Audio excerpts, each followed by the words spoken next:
Welcome back to Mining Now. I'm your host, Jerrod Downey. Today we have two companies being featured on the show. We're going to have Optalert and Coolon USA. So from Optalert, we're going to have James Gorry, Vice President of Global Sales. And from Coolon, we're going to have their Managing Director, Yazi Fletcher. First up is James. James, welcome to the show. Thanks, Jerrod. Great to be here. Have you been to CIM before? No, I have not. This is my first time here, and a long way from home in Canada to here today from Australia. So it's a long journey. When did you land? Oh gosh, 17-hour time zone difference. So I landed here on Sunday. Oh, you're feeling good. I'm feeling red hot. No, we're good. We work in the sleep industry, so we manage the sleep. Yeah, I guess that. Yeah. And are you a coffee drinker? One in the morning only. Increase in heart rate, not that good an idea all the time. I see. I keep hearing about Australia's coffee is so much better than ours. I have to be careful what I say there, but yeah, the baristas in Melbourne are renowned. People will travel around for days to follow the barista to get the coffee they want. I told the last guest, I said our main sponsor is Starbucks. They haven't made it twice, I heard. Twice they couldn't make it into that market. So that's good coffee. It's a pretty close business, you know. Yeah, no, that's great. Makes me want to go there even more. Okay, Optalert. You were sounding off air and I interrupted you. I said, no, I want to keep it for on the show. Because you're like, and when we first walked up, I went, those glasses are different. I didn't know who you were. Now it makes sense. Give me some background just on the company, just to kick off. We got lost to cover, but. Great question. Good, Jerrod. Yeah, it's quite a remarkable journey. I joined the company about 11 years ago, and I was with IBM for many years, and I was approached by the CEO of the company, Optalert, and he said, look, we've got this technology which is being developed in the laboratory as a clinical measurement of humans' levels of drowsiness. And it's a pair of glasses and we need to take it to market. And at the time, I thought this was a bit far-fetched and a bit crazy, but very quickly, after reading all the medical journals and the research that had been done, we realized as a group that this was an opportunity to take to market. So the company had been very heavily involved in pharmaceutical and in clinical trials. And the origins are from Dr. Murray Johns, who's actually the founder of the Upward Sleep Centre in Melbourne, which is one of the first sleep clinics in the world. And he's a pioneer of sleep medicine. And we took this market from the laboratory where it was used in clinical trials to objectively measure humans' abilities around their drowsiness capability and being alert, and the converse being drowsy. And we took this technology from the glasses in a laboratory to a pair of Bluetooth glasses, which you see me wearing now. And in real time, they are measuring with a very clever algorithm what we call score, or John's drowsiness score. So what you're seeing here on the device is my real-time score, which is 0, which is... Can you turn it a little bit? Just there. Yeah. Yeah, okay. I hope there's no reflections on that. So that'll be fine. 0 is a indication that I have a very high level of alertness. And that's because I'm engaged with you, and you're a very spontaneous, engaged guy. So, that score is 0. But as I become less and less alert, I become more drowsy, and I enter into a state where the objective measurement displays the level of drowsiness I have. And we have gates or basically... You're getting more alert as you're talking. It's 0.4 now. It will fluctuate. It will fluctuate a little bit. Yeah. But the reality is when we get to a threshold of 4.5, that's a danger area. And that means going down is... So 0 with green, that's as alert as you can be. Oh, right. Okay. But when I get to 4.5... Oh, 4. Okay, got it. That's basically the zone where it's imminent that I'm going to have a performance failure. So in an operational environment driving a truck, a plane or a train, that's why we're here. And we were taken to the mining business sort of 10 years ago. And here we are today. We're a global business. Let's talk about our heavy industry world tour, brought to you by Savannah Equipment, supplying mining equipment worldwide. We are heading to events across North America and Australia and filming episodes on location. Email us at info@crownsman.com to be part of Crownsman's Heavy Industry World Tour. Did you know cementitious binders can be responsible for up to 70% of the total GHG footprint of mine backfilling processes? Now you can replace up to 50% of the binder in your mine backfill operations with Graybond, Graymond's new low-carbon cementitious binder. This lime-based alternative binder maintains a 40 to 70% lower GHG footprint compared to typical cement and can adapt to varying mine conditions without compromising performance. Learn more about Graybond at graybond.com. Falkirk Environmental Consultants transform ideas into sustainable realities. Founded in 2019 by a visionary team including Jen Turner, Max Brownhill, Mike McPhee, and Indigenous engagement specialist Christy Smith. The team champions projects that thrive and respect communities and ecosystems. Falkirk specializes in project planning, Indigenous rights, community well-being, and water stewardship. The team at Falkirk are more than consultants. They are natural resource stewards that support a sustainable future. Falkirk, getting it right the first time. You can contact them info@falkirk.ca to learn more. So on the medical application, sorry if I missed it. What would this is for, like, monitoring? What was the thought? So what happened was the founder of the company, Dr. Murray Johns, was approached as a physician. He was approached by many of his patients who said, look, my husband fell asleep on the couch last night. We think he might have a sleep problem. And he said, well, what do you mean by falling asleep? Was he drowsy? Was he, rubbernecked? There's so many different definitions or terminologies which were without any objectivity. So he set up a laboratory basically to test and put some context and a scale around this. And he discovered that by monitoring, and this is the complicated part I'll talk about, the speed of the eyelid as it blinks subtly changes and gets slower as the middle of your brain, which is the pons or the midbrain, starts to get you ready to go to bed. So there's adenosine and lots of chemicals that go on in the brain, but they actually cause the eyelids to change their amplitude, their speed, blinking speed. So we detect those with the glasses, and we're measuring it 500 times a second with infrared. We compute that score on the screen of the device, and we have a way to protect people. They never can get drowsy because they're getting alerted, and it stops them getting drowsy. Wow. I actually, something I wanted to ask, what's the alternative? What have people been using before? I'm not saying to plug your competitors or something, but I don't even know of a comparison. There are lots of cheaper technologies in the market. For example, a lot of people think that if I did this, for example, yawning, that's an indication of me being drowsy or getting sleepy. There's no correlation between yawning and sleepiness. It's just an oxygenation issue that you wish to do. And if I yawn, you'll yawn. Yeah. If somebody starts yawning and we all start yawning, it doesn't mean anyone's drowsy.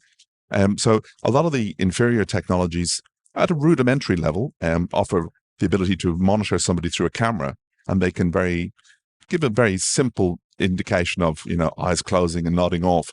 That's the point when someone is actually having the performance failure. Right. Now, if you're driving at 100 kilometers an hour and somebody sees you closing your eyes, that means at 100 k's an hour or 80, 60, 70 miles an hour, whatever it is, that you don't have enough time to react. Any alert or warning is useless. So what we're doing is we're actually warning 15 minutes before that person can be visually seen by a camera or a person sitting beside you driving, saying, you look a bit drowsy. But we're actually warning 15 to 20 minutes before the human can even detect themselves.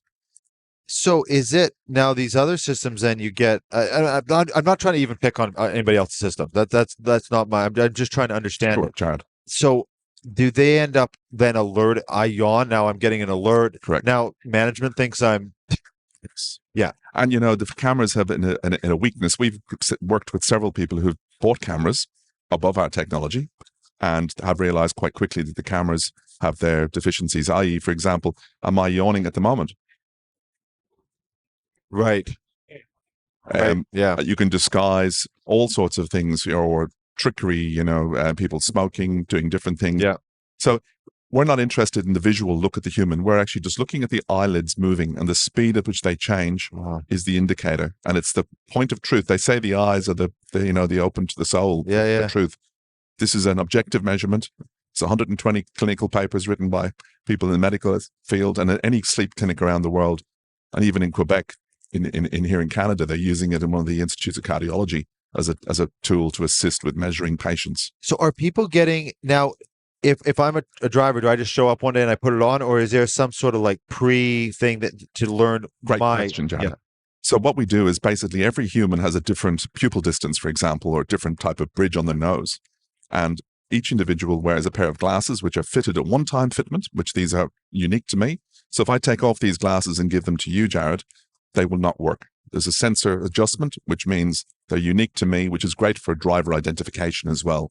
In some of the secure mining environments, switching drivers is a common thing that people do illegally, and that prevents it. But the fitment is one time, and then we do some driver education and training. And that's really how you buy Optalert and put it into your business. Well, what would an onboard, like at a large scale mine, is it a week? Is it a month? What does it take to kind of get that? It can take a couple of weeks to get an implementation in, and training and education. We've got a large partner community around the world which do that. And we sell the product from Australia, but we distribute around the world and support locally. That's what our goal is. But operationally, it can be fitted in a couple of weeks. Yeah. And training. But the real key to Optalert is the objectivity of the data that we extract is really meaningful. And in this world of AI and machine learning, the data that we deliver can be used alongside a lot of other endpoints of measurement. For example, speed, tire wear, fuel consumption. And we've got customers who've managed to achieve 2 to 4% yield in profitability and reduction in maintenance costs of heavy duty machinery because the driver is not being allowed to produce bad outcomes with the vehicles, along with the safety element. Attention builders, we've got everything you need to know about the grit and grind of the construction world in one show. The Construction Show is where you can share your expert techniques and strategies to help keep the crew strong and construction sites secure. From foundational tips, industry trends, safety strategies to advanced equipment and machinery. Be part of the voice of construction. Book your episode and showcase your company to millions worldwide. Visit crownsman.com. CIM is Canada's leading technical institute dedicated to the sustainability of our industry. Members enjoy professional growth opportunities through CIM libraries, publications, webinars, societies, and the job board. Experience the CIM community firsthand at the Conference of Metallurgists, August 19th to 22nd, iCard, September 16th to 20th, and the CIM Health and Safety Conference, October 6th to 8th. Visit CIM.org for more information and join CIM today. Do you have any sort of data on how many sleep disorders you've diagnosed? I feel like at a mine if there's 500 people, I feel like most of them wouldn't even know until they put on your glasses. So, the point at which someone falls asleep, like, I don't know if you've ever woken up on the couch at 2:00 in the morning with the TV on, what happened? How did you get there? We don't probably have. I don't know if that was tired though. But we as humans don't have the ability to know when we're falling asleep. Right. The process that starts some 20 to 30 minutes before you get to bed. There's a process and routine. Right.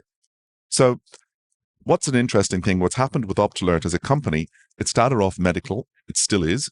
We've got this large team of users around the world using the technology, and the insights that we've gained from that, we've managed to deduce and see other sleep hygiene issues which have happened in the data that we can see.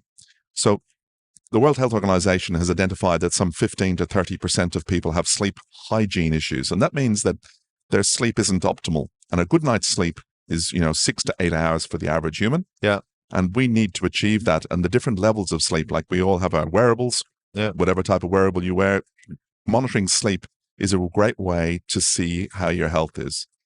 People who have poor sleep hygiene, though, develop, unfortunately, a lot of medical conditions. So they come to work drowsy, right, or not alert. And when they start their 8-hour driving shift, they start to fail early, 2 or 3 hours in. We've identified through the data that we can see people with sleep hygiene issues and identify them, that cohort, take them out and get them tested. And when they're tested, we've got many drivers who've developed, unfortunately, obstructive sleep apnea, which is OSA. And OSA is one of the most detrimental, untreated conditions in the medical community because it leads to people having opioid abuse. They're using energy drinks to try and stay awake. Yep. They end up having a poor diet. A lot of drivers sit down all day. It's a sedimentary position. Yeah. We're not moving around as much as we should be. And then the BMI goes up, and it's a cascading effect as they get older. You get into your 40s and your 50s. Yeah. I was a lot heavier a few years ago, and I realized with the company that I needed to lose some weight. I still do. And I get 8 hours sleep a night. It's my everybody is, but I've done quite a bit of fitness stuff, so I'm pretty aware of it. And I noticed that people talk about weight gain. My weight gain is directly coordinated with sleep, because if I'm rested, then I don't have to eat the junk food. I have energy. I don't need an energy drink. I don't even need coffee on the days that I take some nootropics and things like that. Great. That's great. You're looking after yourself. That's but I the don't kind of awareness, But I see it after a few days of sleep. I'll notice, oh, like things fit. Even if my eating doesn't, I think my body's just not processing food as quick. But also your mind, the Yeah. ability to, and I'm suffering from jet lag at the moment, so I bet. struggling with that. Yeah, what's your Water. score right now, actually? Hydration? No, because I'm talking to you and it's very energized, it should be 0, and it is. Damn. Oh, that's a compliment. Thank you. You're not boring me. If I was bored, I'd get a higher score. Imagine it's like 4.5. Okay. But the only cure for having, being exhausted and tired is really to have a good night's sleep. And that's what our company is all about. Because what happens is when you wear this technology, you become aware of the quantified self. Yeah. You can quantify the objectivity of this measurement. Say, well, I know why I've got a high score today. I watched the ice hockey last night till 2 a.m., with the boys drinking You're beer. cheering for the Canucks, of course. Absolutely. But that quantified energy or of the data allows you to regulate your day-to-day activities, eat less, exercise more, look at your sleep, and be a safer person and have a better health outcome. Yeah, knowledge is power. It's an old saying, but it still holds true. Just for limited time, I just wanted to ask you a quick question about just the opting in of it. Is this something?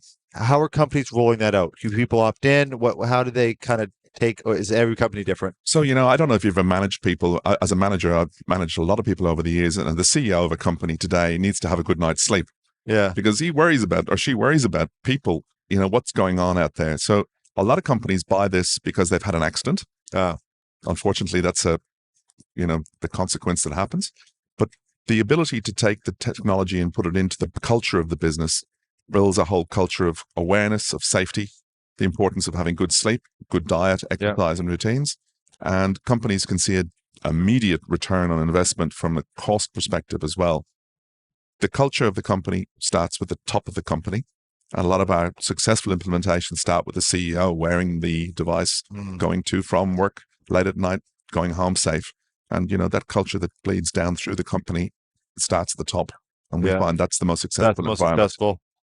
Well, I have some tired days. I've got a new baby. I've got work hours. So I would actually be very interested to. Well, we actually, Jerrod, have seen a customer of ours with the data showing there was an unusuality in one of the guys who was working, and we said, "What's going on here?" And he says, "The wife's got the baby in the bed, and I can't." Well, there's a few reasons that shouldn't be happening.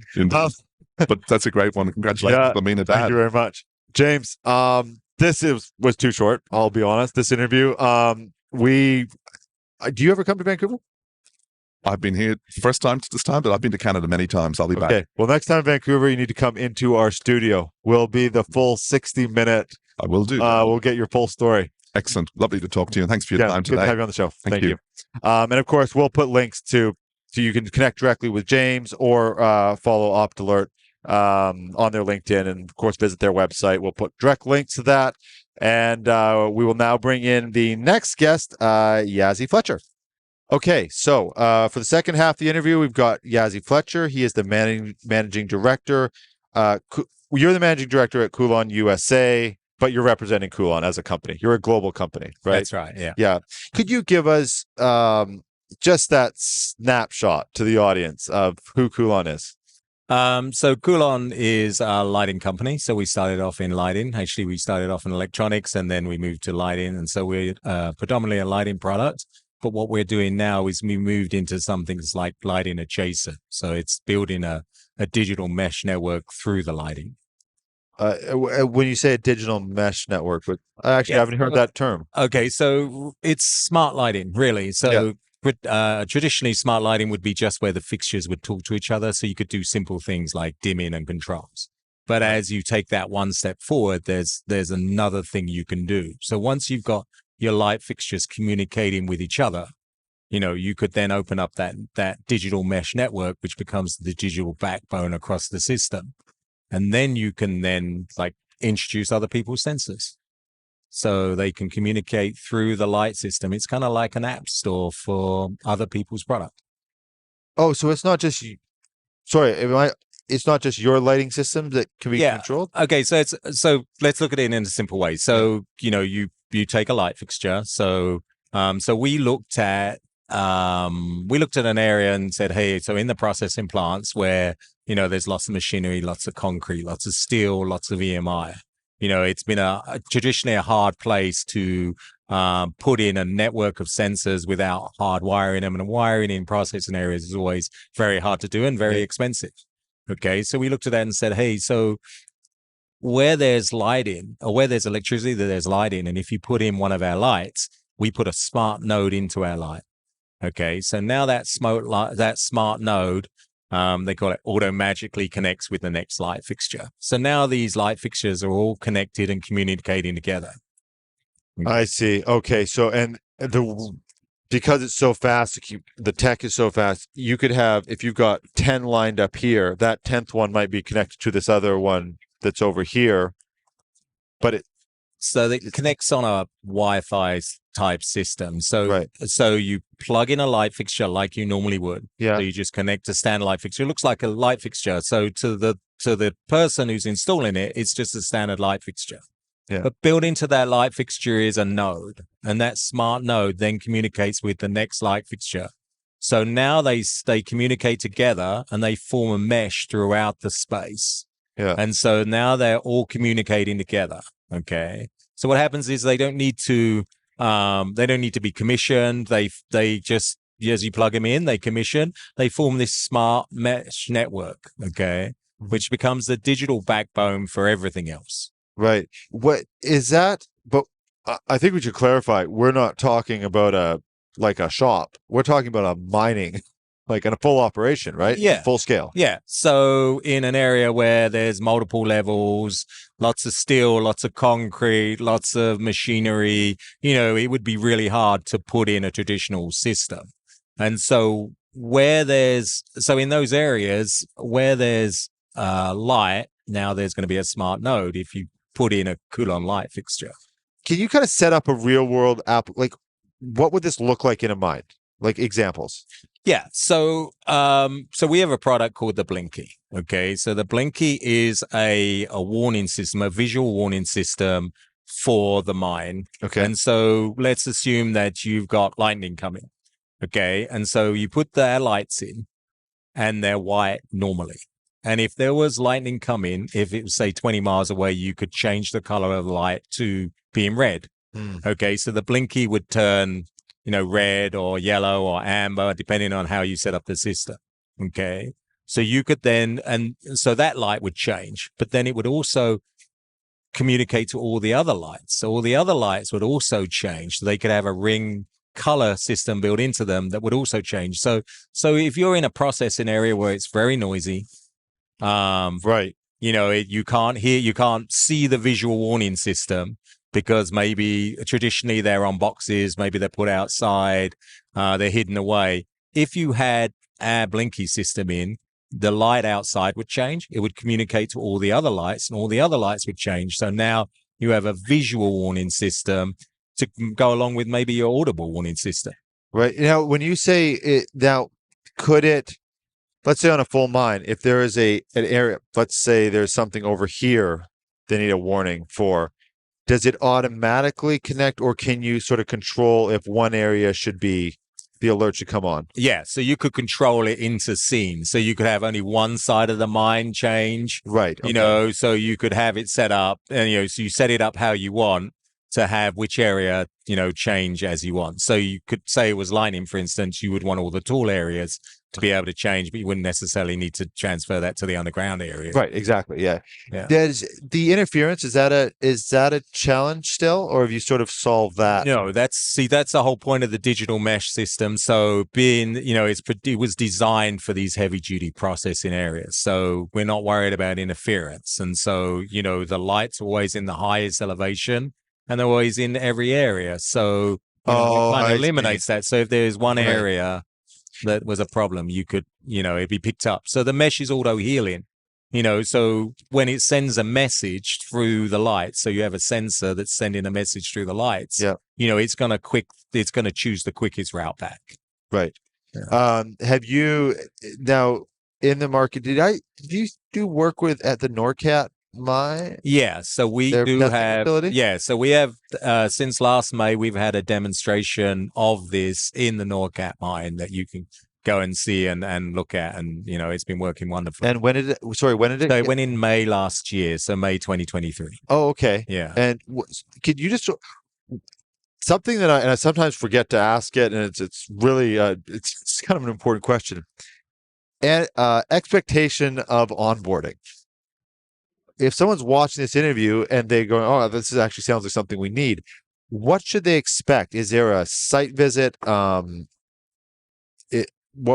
long would it take to install? Like those types of things. What should the expectation be? So this is built into the light. So basically, there's no commissioning required. So what would happen is it's basically like any other light. So there's 3 wires. You connect it up. You take the old light down. So on a traditional installed base, you could take an old light out during a maintenance time, put a new light in.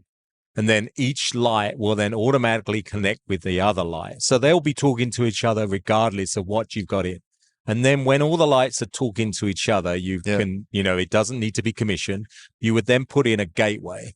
And so that gateway would then can communicate to the outside world. So what's the gateway? So the gateway is all the light fixtures all communicate together through their smart nodes, and it all sends the information back to the gateway. And the gateway then connects to, in our case, would connect to a SIM card and an outside line. And so then you can then pick up all the information from the cloud. Trying to find these different scenarios. What if it's like on a mine that's developing a new area? They've got a lighting system on 70% of their facility, but now they're putting in a new area where they want to. Yeah. So on a new installation, you would just put in the light fixtures as normal. So you put in the light fixtures, because if I showed you a light from, a standard light and a non-standard light, so I showed you a Coolon light, it would look just like a standard light. Right. It's all built in there. You can't tell there's any difference. And it looks exactly the same. You pivot someone's other lighting system over, though, if they're 70%, would they have to change all the light fixtures? They would have to install light fixtures to extend that through. So you wouldn't have to change all the lights. You would just have to change enough lighting to build the mesh. Okay? Oh, I see. So say you wanted to, on the North with consistent connectivity. Right. Okay. Yeah. So you just have to change the areas that you're interested in putting the sensor network in, and then you could put a gateway in, and they can communicate together in different areas. Right. Because if you've got, let's say there's 3 lights, and that's okay. One of those is now going to be the existing infrastructure. Mm-hmm. One of those now has to be the warning light. Not all 3 necessarily have to be, as long as I can see. That's right. So the light fixtures need to communicate interior, and the best case scenario would be they need to be 30 meters apart or 90 feet. Oh, okay. So if they were less than that, and light fixtures traditionally are, a light fixture 90 feet apart on an interior area is very, very far away. Yeah. So they're normally 10, 15 feet apart. Right. So, you can build a mesh network, very easily. And the great thing about it is because they connect together automatically. Yeah. You can start off with less fixtures, and then as you may do more and more maintenance, you change more and more fixtures out. All you're doing is building a stronger mesh network. Right. I'm actually glad we ended up talking about that, because I was thinking that would be one of those things. If someone's watching this, they go, okay, we're not going to swap out. For this area, we need it, but we're not going to spend, I'm sure it's not cheap to do a whole fixture. Yeah. So you can integrate into an old legacy system and still be effective. Yeah. Oh, absolutely. You could you could change out a small amount of fixtures and build your mesh network as you go forward. Yeah. Because remembering, of course, that one of the reasons why this works so well is because if you're putting in, say, a sensor network, so you're measuring vibration and you use, somebody else's system, they would come in and they would build a network. So they would say, hey, we have a wireless network system. We're going to put in this sensor and it's going to measure, say, vibration. Yeah. Okay. And then they would have to build their mesh network in that space. Right. But then say you wanted to measure something else and that company didn't make that, that sensor. Say you wanted to measure temperature, and they say, no, we are a vibration monitoring system, but we're not a temperature monitoring system. They would have to then come in and maybe put it in a different network. Yeah. That's if you could get approval for different networks continuously. So for every sensor system you put in, you could end up having a different network. With ours, we build this digital backbone, this digital highway for a various amount of different people's sensors, and we just carry the information from our light fixtures out to the cloud. And then the app for that sensor manufacturer can then pick that data up and then transfer it into they read the data and then give it to you. What is one of my favorite questions to ask lately is what are the questions when you're, obviously here I'm peppering you with questions, but if you're out on site, you're talking to potential clients, what are a couple that I find in the sales process, there's usually like that last question they have that's like, are we going to go on this? It's that sort of that clarification that they need. The thing that came to my mind was do I have to make a whole new system?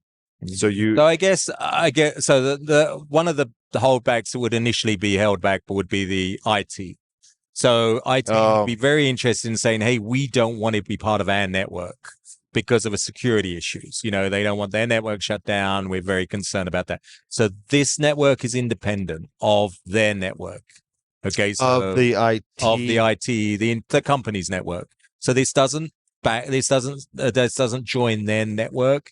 It's actually a completely separate network because it's really it's just pulling data.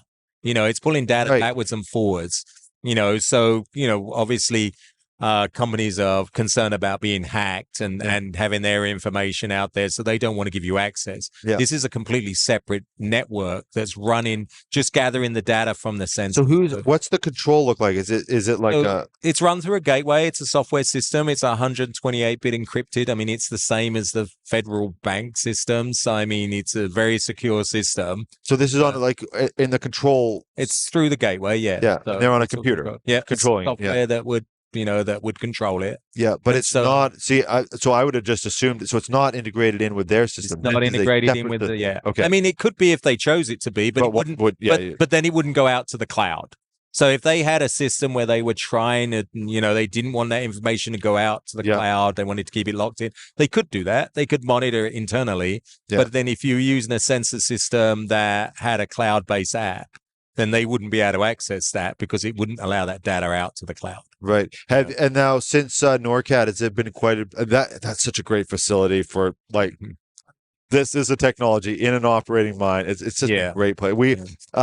Rogers actually flew me out to do an episode underground there. It was great. So I actually have a chance to be there. Is that, now that that's happened, does that open up a lot of doors to have that communication? Absolutely. To be able to say that there's a working situation that you're going to go and visit and you can see how it works. And then as we take on more eco partners, so sensor manufacturers who, want to be part of the system to say, hey, we've got this sensor and we would like to put it into that space. We really expands that for us. So because not every site wants every type of sensor. So to be able to put in working examples in a place where you can physically go and see it working is amazing. Yeah. Yazi, thank you for coming on. We're going to put links to, you've got a YouTube channel, LinkedIn channel, all that sort of stuff. So we're going to put that link in the description for people to follow. And if it's okay, we'll put your own LinkedIn if people want to connect. Are you dealing directly with clients or are you managing a team? What's sort of your setup, your day?